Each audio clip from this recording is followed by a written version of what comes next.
누구나 언젠간 죽지만 어떻게 죽느냐에 따라 사람들의 대접이 다르잖아요.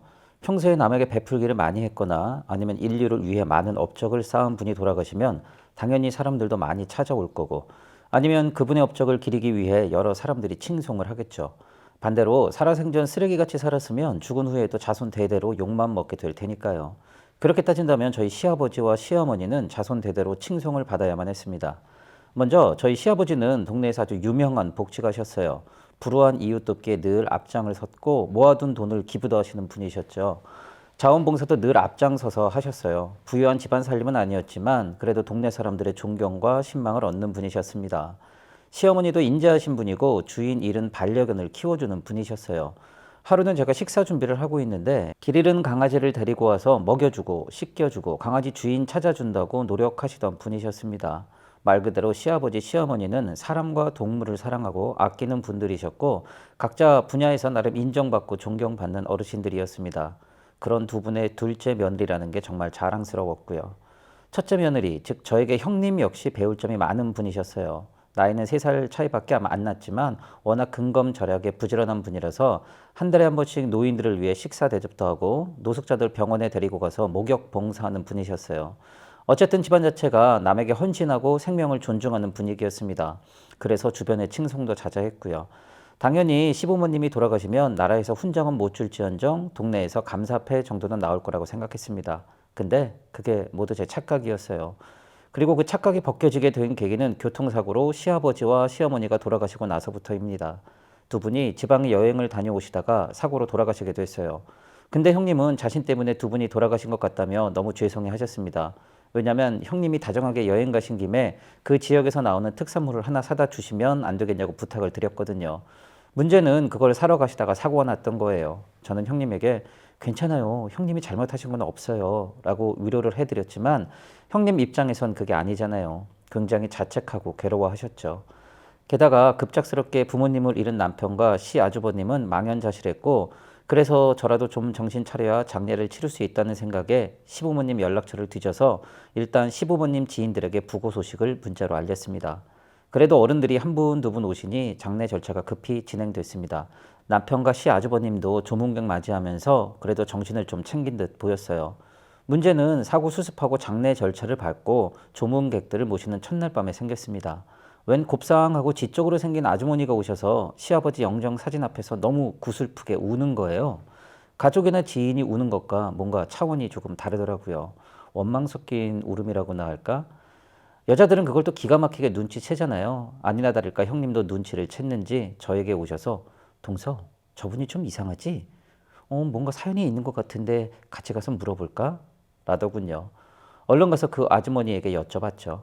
실례지만 저희 시아버지하고는 어떤 관계신가요? 저희는 처음 뵙는 분 같은데. 그랬더니 그 아주머니는 아무 관계도 아니고 너무 존경해서 찾아왔다며 대답을 하고는 장례식장 밖에 있는 의자에 앉아서 계속 훌쩍 거리시는 거예요. 그때만 해도 그럴 수도 있겠다 생각했죠. 근데 이번엔 좀 더 어린 40대 여성이 오셔서 무슨 남편 잃은 과부 마냥 펑펑 울어대는 겁니다. 가족도 아니고 이건 좀 과하다 싶어서 시아버지와는 어떤 관계냐고 여쭤봤더니 갑자기 저를 확 째려보면서 그쪽이 둘째 며느리 맞죠? 이러는 겁니다. 이 여자가 왜 이러나 싶었지만 저는 침착하게 맞다고 했더니 첫째 며느리는 어디 있어요? 그 여자가 내 남자 죽인 거잖아요. 이러는 겁니다. 이게 도대체 뭔 소리인가 싶었죠. 장례식장에 계시던 분들은 수군수군 난리가 났고 그 여자는 마치 자기가 본초라도 되는 듯이 소리를 치는 겁니다. 무슨 꽃뱀인가? 연기를 하나? 의심이 가더라고요. 근데 그 여자가 첫째가 특산물인가 뭔가 사달라고만 안 했어도 내 남자는 안 죽었어. 그거 사오려다가 빗길에 차가 미끄러져서 죽은 거잖아. 그러더니 자기 문자를 보여주더군요.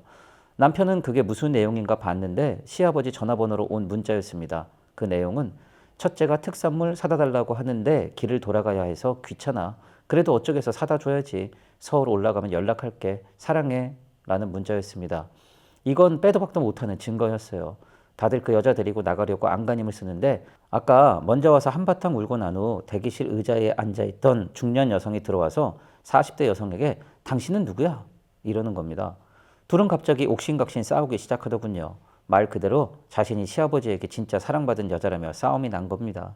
시아주머니랑 남편은 그 여성 두 분을 데리고 나가느라 한바탕 난리가 났고 장례식장에 온 사람들은 수군대기 시작하는 겁니다. 저랑 형님은 얼른 입을 맞춰서 거짓말로 시아버지가 살아생전 돌봐드렸던 분들인데 정신적으로 좀 문제가 있으신 분들이라서요.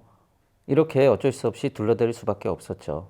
다들 그럼 그렇지 하는 분위기였지만 찝찝한 건 어쩔 수 없더군요. 그리고 두 여자를 집으로 보내고 온 남편은 도대체 아버지는 살아생전에 무슨 일을 벌이고 다니신 거야? 아, 미치겠네. 이러더군요.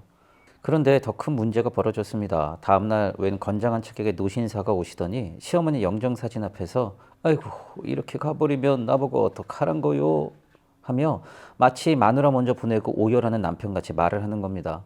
모두들 또 이상한데? 라는 느낌을 받았죠. 이번엔 저희 남편이 찾아가서 그 노신사에게 어머니와는 어떤 관계신가요? 라고 물었더니 그 노신사 역시 별다른 말 없이 자리를 떴다고 합니다. 그리고 나서 식구들 사이에서 약간 수군거림이 생긴 거죠. 도대체 저분은 누구야? 아는 사람 없어? 하지만 아무도 그 노신사와 그 중년 부인의 정체를 아는 사람은 없었습니다. 어제 제대로 당한 터라 혹시 어머니도 이런 분위기였지만 일단 장례부터 잘 치르자는 분위기로 넘어갔죠. 근데 또다시 문제는 발인날 터졌습니다. 두 분을 화장해서 납골당에 모시기로 한 터라 화장터로 가기 위해 판을 운거하고 있는데 그때 봤던 그 중년 부인하고 40대 여성이 어디서 나타났는지 시아버지 관을 붙잡고 이렇게 떠나시면 어떡해요. 당신만 바라보며 살았는데 하며 펑펑 오열을 하는 겁니다. 저를 포함해서 식구들은 난리가 났죠. 이건 누가 봐도 시아버지가 살아생전에 바람 폈다는 증거였으니까요. 장례식장 관계자가 떼내고 상주인 우리 남편이 몸으로 막아서고 중년 부인하고 40대 여성은 이대로는 못 보낸다며 한 번만 얼굴 보고 싶다고 난리가 났습니다. 어쩔 수 없이 제가 나서서 이렇게 아버님 보내시면 아버님도 눈을 못 감으실 거예요. 그러니 일단 잘 보내드리고 연락을 따로 드릴게요. 소란 피워서 좋을 게 뭐가 있습니까? 저한테 연락 남겨주시면 제가 연락을 드릴게요. 이렇게 두 분 연락처를 받아서 사건을 마무리 지었습니다. 그래도 모두를 찝찝한 마음을 감출 수는 없었죠. 그렇게 장례를 치르고 며칠 지나지 않아서 아는 지인에게 문자가 온 겁니다. 제가 추모하러 납골당에 갔는데요. 납골함 유리문 앞에 누가 쪽지를 붙여놨네요. 근데 내용이 좀 이상해서요. 한번 확인해 보세요. 사진으로 보내드릴 테니 한번 보세요. 이러는 겁니다. 사진을 열어서 자세히 보니 아이고 세상에나. 쪽지에는 어머니 살아생전 사랑을 이루지 못했으니 저승에서 사랑을 이루자는 등 보고 싶다는 등 눈이 뒤집힐 만한 내용이 써 있는 겁니다. 연락해준 지인에게 전화를 걸어서 미안하지만 그 쪽지 좀 떼어달라고 부탁을 했죠. 그리고 납골당에 달려가서 CCTV를 돌려서 누가 그걸 붙였는지 확인했습니다. 아니나 다를까 장례식장에서 오열했던 노신사였어요. 도대체 법 없이도 잘 살 것 같던 시부모님이셨는데 돌아가시고 나서 왜 갑자기 이런 일이 터졌는지 알다가도 모르겠더군요. 상황을 모르니 일단 모두를 기다려보자고 했죠. 그리고 며칠 후에 노신사에게 소포가 하나 왔습니다. 돌아가신 시어머니가 생전에 쓰시던 손수건이라는 내용이 적힌 편지가 같이 있었습니다. 그리고 그 편지에는 시어머니와 본인은 예전부터 알고 지내던 사이고 결코 남들에게 욕먹을 사이는 아니었다는 겁니다. 다만 정신적으로는 서로 위안을 줬고 뜻이 같아서 가끔 만나 세상 돌아가는 이야기를 나눴다는 거죠. 이젠 시어머니가 돌아가셨으니 본인도 이 손수건을 간직할 이유가 없다면서 돌려준다는 말씀이셨습니다. 그래서 손수건을 펼쳐보니 거기엔 자수로 사랑하는 당신에게 라고 적혀 있더군요. 그분 말대로라면 시어머니는 정신적으로 불륜을 피고 계셨던 거죠. 그렇게나 시아버지를 챙기고 알콩달콩 하시더니 알고 보니 시어머니는 정서적으로 딴 남자랑 교감을 하고 계셨던 거예요. 편지로 온 거니 더 이상 물어볼 수도 없고 차마 이 손수건이나 편지를 남편이나 형님 가족에게 말씀드릴 수는 없어서 일단 편지랑 손수건은 숨겨뒀습니다. 그리고 점점 시아버지나 시어머니에 대해 의심이 생기더라고요.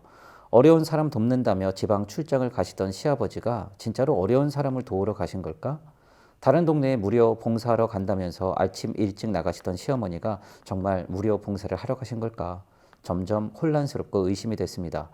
아무래도 시아버지가 만났던 여성들도 이야기를 들어봐야겠더라고요.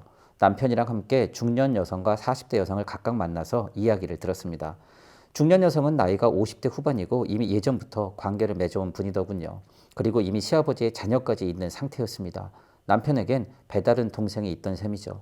하지만 중년 여성은 돈 바라는 것도 아니고 호적에 우리의 이름 올려달라는 것도 아닙니다. 저는 그냥 그분을 존중해서 사랑했던 거였어요. 그냥 마지막 가시는 길 인사드리고 싶었던 것뿐이었어요. 이러면서 다시는 우리 가족에게 나타나지 않겠다고 하시는 거예요. 그러면서 마지막으로 부탁이 있는데 자신이 죽으면 시아버지 납골함 옆에 놔줄 수 있다는 겁니다.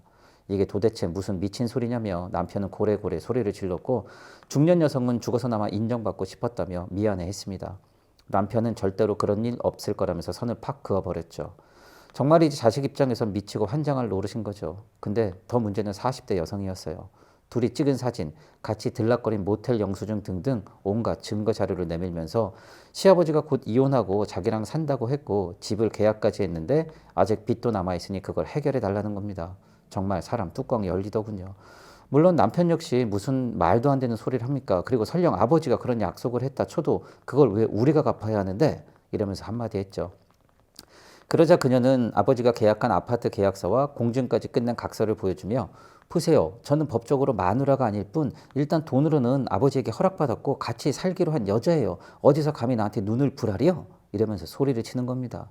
서류상으로는 진짜로 시아버지가 그 여자에게 아파트도 사주는 게 맞더군요. 이 일로 남편이랑 시아주버니는 세상에 법 없이도 살 거라 믿었는데 도대체 아버지는 뒤에 가서 무슨 짓을 하고 다니신 거야? 동네 창피해서 도저히 못 살겠네. 이러면서 시아버지를 원망하기 시작했습니다. 솔직히 저도 시아버지가 좀 다르게 보이더라고요. 저희는 변호사 선임해서 그녀를 고소하긴 했지만 여러모로 찝찝한 상황이었습니다. 그리고 점점 무서워지더라고요. 또 어디서 웬 여자가 아니면 웬 남자가 나타나서 내가 살아생 전에 부모님하고 사랑을 나눴습니다. 이럴 수도 있으니까요. 근데 차라리 우려했던 일이라면 다행일 정도로 더 큰 일이 벌어진 겁니다. 납골당에서 전화가 왔는데 웬 술 취한 남자가 납골함을 망치로 때려 부쉈다는 거예요. 경찰에 신고해서 연행에 갔는데 피해자 가족으로 일단 와서 확인을 해보라는 겁니다. 이게 뭔 소리인가 가보니 세상에나. 경찰서엔 그때 그 노신사와 다른 할아버지가 계시더군요. 노신사는 술 냄새가 풀풀 나고 다른 할아버지는 노신사를 가리키며 저놈이 그랬다니까 난 잘못이 없어 이러는 겁니다. 경찰 말로는 노신사가 시어머니에게 너무 배신감을 느껴서 납골함도 부수고 유골을 다 뿌려 버렸다는 겁니다. 그 말에 남편 기절하고 저는 망연자실했죠. 나중에 노신사가 술이 깬 후에 자초지종을 물어보니 그때 편지 보낸 것은 시어머니 명예를 실추시켜드리지 않으려고 거짓말로 꾸며낸 이야기고 시어머니와 노신사는 알고 보니 아주 찐한 사이였다는 겁니다. 그래서 간신히 납골함에 와서 시어머니를 추억했다는 거죠. 그날도 술 한잔하고 시어머니가 그리워서 납골당을 찾았는데 웬 할아버지가 와선 시어머니랑 자기가 사귀었다는 말을 듣고 격분했다는 겁니다. 노신사는 그 할아버지랑 싸우다가 시어머니에게 속았다는 생각에 근처에 있는 의자로 납골함을 부수고 유골도 싹 뿌려 버렸다는 겁니다. 그 이야기를 듣는데 한숨만 푹푹 나오더군요. 난장판을 피우는 바람에 시아버지 납골함도 깨지고 말 그대로 돌아가신 시부모님의 추잡한 행적 때문에 자식들은 동네 사람 볼 면목이 없어진 거죠. 물론 그 노신사는 법적으로 처리되었습니다. 근데 너무나 씁쓸하더군요. 오히려 시아버지보다 노신사가 돌아가신 시어머니를 더 사랑한 게 아닐까 생각도 들었거든요. 그리고 지금 시아버지가 뿌려놓으신 문제, 40대 중년 여성은 계속 아파트 중도금 문제 해결하려면 난리를 치고 있어서 변호사 선임해서 고소할 계획입니다. 그리고 배다른 아이까지 키우는 중년 여성은 소식이 끊겼지만 언제 어디서 또 무슨 문제를 일으킬지 몰라서 형님은 아예 이미 미리 얼마 드리고 문제를 해결하자며 가족끼리 이야기를 나누고 있는 상태고요. 아직도 이 문제들은 현재 진행 중입니다. 도저히 이런 이야기를 저 혼자 가슴에만 담아두기 힘들어서 최대한 익명 처리로 사연을 써봅니다. 정말 너무나도 훌륭하신 두 분이었는데 돌아가시고 나서 보니 정말 흉해도 너무 흉하네요. 저도 이번 기회를 통해 혹시나 나 스스로에게 무슨 문제가 없는지 미리 정리해 놓아야겠어요. 내 자식에게 죽어서까지 누를 끼칠 수는 없으니까요. 긴 글을 읽어주셔서 너무 감사합니다.